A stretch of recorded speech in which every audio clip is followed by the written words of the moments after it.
বঙ্গোপসাগরে সৃষ্ট লঘুচাপটি নিম্নচাপে পরিণত হয়ে দেশের উপর প্রভাব ফেলতে শুরু করেছে। আবহাওয়া অধিদপ্তরের পূর্বাভাস অনুযায়ী ময়মনসিংহ, ঢাকা, খুলনা, বরিশাল, চট্টগ্রাম ও সিলেট বিভাগে ৪৪ থেকে ১৮৮ মিলিমিটার পর্যন্ত বৃষ্টিপাত হতে পারে। পাহাড়ি এলাকায় রয়েছে ভূমিধসের ঝুঁকি। ফেনীতে গত ২৪ ঘন্টায় ১৫৯ মিলিমিটার বৃষ্টিপাত রেকর্ড করা হয়েছে, যা চলতি মৌসুমে সর্বোচ্চ। গত ২৯ মে রাতেই সোনাগাজীর ৪টি ইউনিয়নের কয়েকটি গ্রাম পানিতে ডুবে যায়।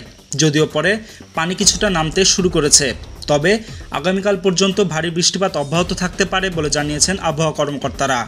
ফেনী পানি উন্নয়ন বোর্ড জানিয়েছে, মুহুরী নদীর পানি এখনও বিপদসীমার নিচে থাকলেও ভারতের উজানের বৃষ্টিপাত বাড়লে তা বিপদসীমা ছাড়িয়ে যেতে পারে।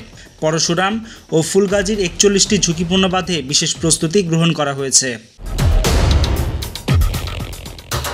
আবহাওয়া ও জলবায়ু গবেষক মোস্তফা কামাল পলাশ বলেন, লঘুচাপটি কুমিল্লা, নোয়াখালী হয়ে অগ্রসর হচ্ছে। ২৮ মে থেকে ১ জুন পর্যন্ত টানা বৃষ্টিপাত হতে পারে।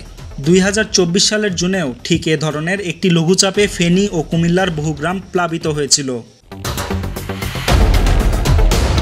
উল্লেখ্য, গত বছরের জুলাই-আগস্টে স্মরণকালের ভয়াবহ বন্যায় ফেনী জেলা জুড়ে বিপর্যয় নেমে আসে। প্রাণ হারিয়েছিলেন ২৯ জন।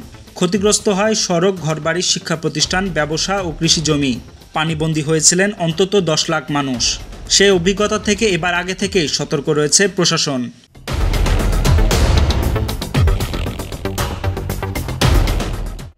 নিউজ ডেস্ক, প্রতিফলন।